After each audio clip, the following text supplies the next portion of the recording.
It's that time of year again when everybody goes on their summer holidays, and this year I went on a family holiday to Portugal. So this video is going to be me navigating the food scene in Portugal, in the particular area that I went to, given that my family, as in mother and father, are meat eaters and my little sister is vegetarian.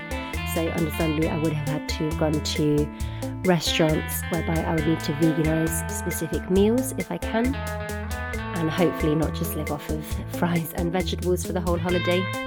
Admittedly the first day or so felt like that, maybe it wasn't, but it definitely felt like that. But hopefully this gives you some inspiration and gives you a look into what meals as a vegan you can find in Portugal. In other news, this particular clip reminded me of Love Island. Yes, I've been watching it. Yes, I am ashamed. But moving swiftly on.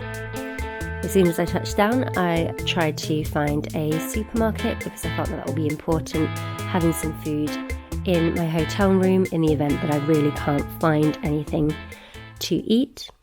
Luckily, there was a supermarket literally a minute's walk from my hotel. So as soon as we touched down, I made my way to that place. Picked up these cool looking peaches. And thankfully we had a fridge in the hotel room, which definitely came in useful.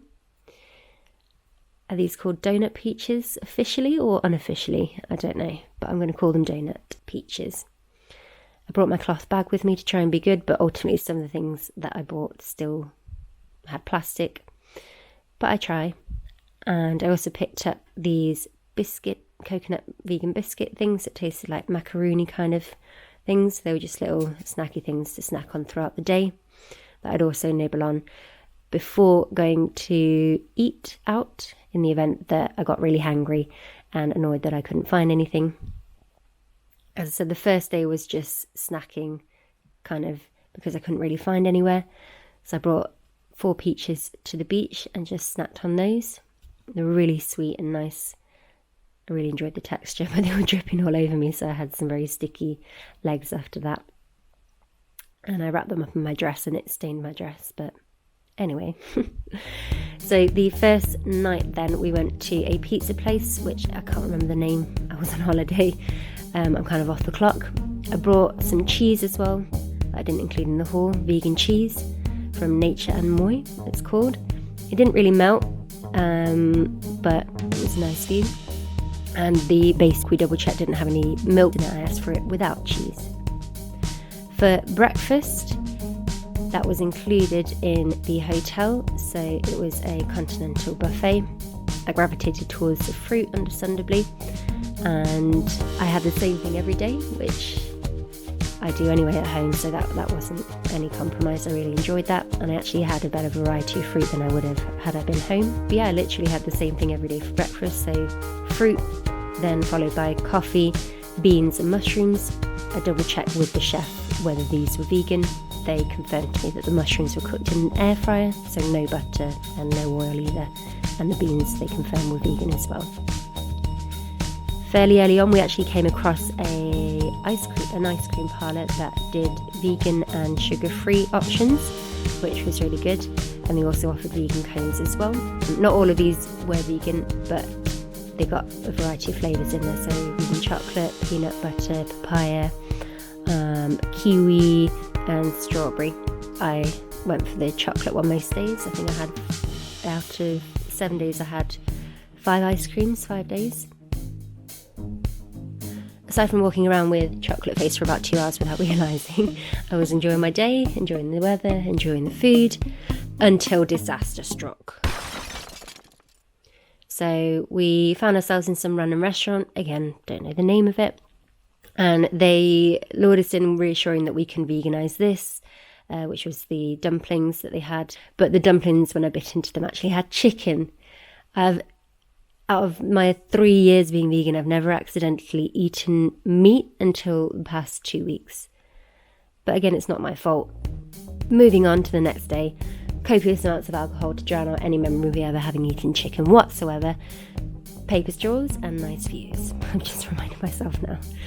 it could happen to you, so understandably just be cautious. If they really don't seem sure on what they're saying when you're asking questions, the questions that you need to ask to make sure that you're eating cruelty free, then don't feel ashamed to just up and go to a different restaurant. So again, lots of fries involved in this holiday, which I didn't mind. I do enjoy chips, and I had a lot of olives as well.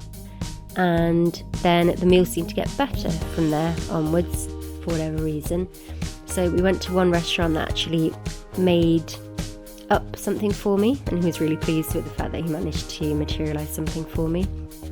And one of my favourite meals was this Mexican place that we went to in the main tourist area, which was vegetarian fajitas, and all I had to do to veganise it was ask for no sour cream. It naturally didn't come with cheese, and there was no milk in the tortillas.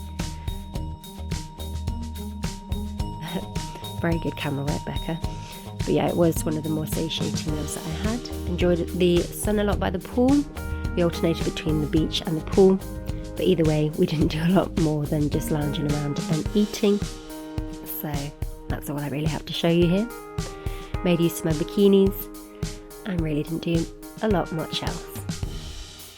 But yeah, the particular area that we were in definitely catered to a specific lifestyle, of which was not my own, but I was really happy to come across this one restaurant that finally offered what it was that I was looking for, which was just pasta with tomato sauce, and they did it really well, to the extent where I demanded to go back there again.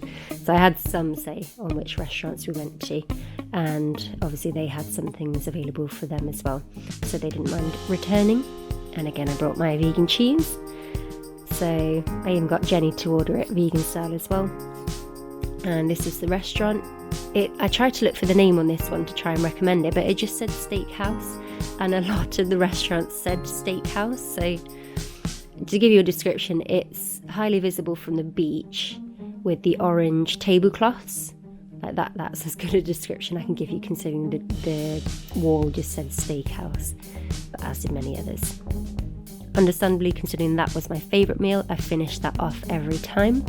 I was really pleased with that meal, and they were really accommodating and understanding. And then on the last day, great camera skills, Becca, on the last day we revisited the pizza place that didn't redeem themselves the first time, but the next time I asked for more tomato sauce and mushrooms, and it was actually really nice the second time. So there we go, that was a summary of some of the things I ate. Some of the things really weren't worth a mention, so that understandably is not a whole 7 days worth of breakfast, lunches and dinners, but that just gives you an idea that you can veganise wherever you're going on your travels. Let me know if you're going or have been, and how you got on with veganising the meals over there. Until next time, have a good day.